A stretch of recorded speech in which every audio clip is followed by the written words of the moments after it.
Kalau kita ngomongin soal pajak dan UMKM di Indonesia, ceritanya kan seringnya gitu-gitu aja ya. Katanya jutaan usaha kecil itu nggak patuh. Tapi gimana kalau narasi yang umum itu ternyata nggak sepenuhnya benar? Yuk kita coba bedah bareng-bareng. Oke, pertama-tama biar kita semua kebayang segede apa sih ini, lihat angkanya. 64 juta. Ya, 64 juta UMKM ada di Indonesia. Ini tuh tulang punggung ekonomi kita loh. Angka yang luar biasa besar dan penting banget. Dan dari jumlah itu, mayoritasnya, lebih dari 63 jutanya, itu ada di skala mikro. Tapi dari puluhan juta usaha mikro tadi, coba lihat angka ini. Cuma 3,6% yang punya NPWP. Wow. Kalau kita lihat sekilas, angka ini seolah-olah mengonfirmasi cerita tadi kan? Tuh kan bener UMKM emang nggak mau patuh. Tapi tunggu dulu. Justru dari sinilah ceritanya jadi jauh lebih menarik. Kesenjangan ini benar-benar gede banget, jomplang. Jadi, mari kita bongkar. Ada apa sih sebenarnya di balik angka-angka yang bikin kaget ini? Narasi yang paling umum, yang sering banget kita dengar dari pemerintah atau media, itu simpel banget. Pokoknya, ada jutaan pengusaha kecil yang sengaja milih buat nggak masuk ke sistem pajak. Pitik. Seolah-olah masalahnya tuh cuma satu, keengganan mereka. Nah, kalau ceritanya kayak gitu, gampang banget kan buat nyalahin para pelaku UMKM-nya? Tapi pertanyaannya, emang sesimpel itu? Coba kita lihat lebih dalam. Ini dia pertanyaan utamanya. Apa benar rendahnya tingkat kepatuhan ini 100% salahnya para pengusaha kecil yang notabene lagi berjuang buat bertahan hidup? Dan ternyata jawabannya enggak. Kutipan ini ngerangkum semuanya dengan pas. Bilang kalau ini cuma salah UMKM itu adalah penyederhanaan yang keliru. Dan yang lebih parah itu bisa bikin kita nggak lihat akar masalah yang sebenarnya. Oke, kalau bukan UMKM terus apa dong? Nah, ini dia titik krusialnya. Akar masalahnya ternyata bukan soal keengganan, tapi soal ketidakpastian. Tepatnya, ketidakpastian kebijakan yang datang dari pemerintah sendiri. Pusat masalahnya itu ada di kebijakan PPh final 0,5%. Idenya sebenarnya bagus banget, pajaknya dibikin super rendah biar UMKM mau masuk ke sistem formal. Tapi, ada satu masalah besar, dari awal kebijakan ini dirancang cuma untuk sementara. Lini masa ini nunjukin masalahnya dengan jelas banget. Kebijakannya diluncurkan, terus batas waktunya habis, lalu hening, nggak ada apa-apa. Udah lebih dari setahun statusnya digantungin, nggak jelas.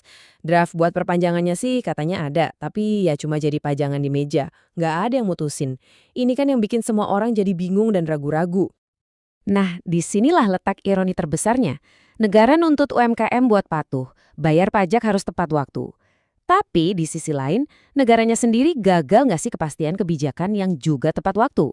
Ini kan pesannya jadi kontradiktif banget. Lantas apa sih dampak dari kebijakan yang digantungin kayak gini? Ternyata dampaknya tuh dalam banget. Ini mengubah cara UMKM memandang arti kepatuhan itu sendiri. Pemerintah seringkali bangga-banggain solusi teknologi, contohnya sistem pajak baru yang namanya Coretex. Oke, jutaan orang memang sudah mengaktifkan akunnya. Tapi gini, aplikasi secanggih apapun nggak akan bisa benerin masalah yang paling mendasar, yaitu soal kepercayaan yang rusak akibat kebijakan yang abu-abu. Teknologi nggak bisa maksa orang untuk masuk ke sistem yang aturannya aja nggak jelas. Dan ini penting buat dicatat ya, masalah kepatuhan ini bukan cuma soal UMKM loh. Kalau kita lihat data dari Direktorat Jenderal Pajak sendiri, dari 25 juta wajib pajak aktif, 40%-nya itu nggak patuh. 40%. Artinya, ini adalah masalah sistemik. Ada sesuatu yang lebih besar yang sedang terjadi. Nah, ini bagian yang menarik banget. Ternyata ada dua jenis kepatuhan. Pertama, ada kepatuhan sukarela. Ini lahir dari rasa percaya dan keinginan tulus buat berkontribusi. Dan yang kedua, ada kepatuhan defensif. Ini kebalikannya, lahir dari rasa takut dan tujuannya cuma satu, yang penting nggak kena denda atau nggak kena masalah. Dan inilah kesimpulan pahitnya.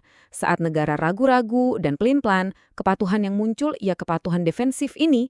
UMKM patuh bukan karena mereka percaya pada sistem, tapi semata-mata buat melindungi diri sendiri. Ini reaksi yang sangat rasional.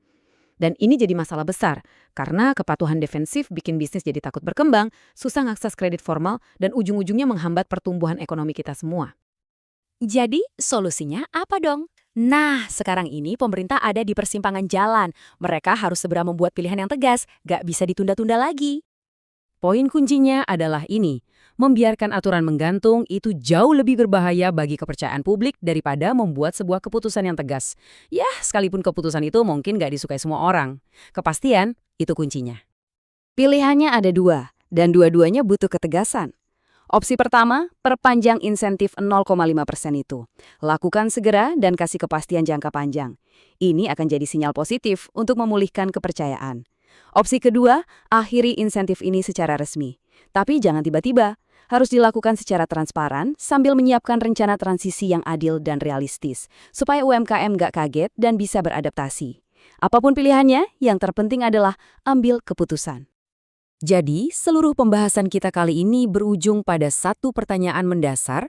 Kalau kita ingin UMKM patuh dan berkontribusi, pendekatan mana yang lebih efektif? Apakah kepatuhan yang lahir dari ancaman dan aturan yang abu-abu? Atau kepatuhan yang lahir dari kepastian dan rasa percaya?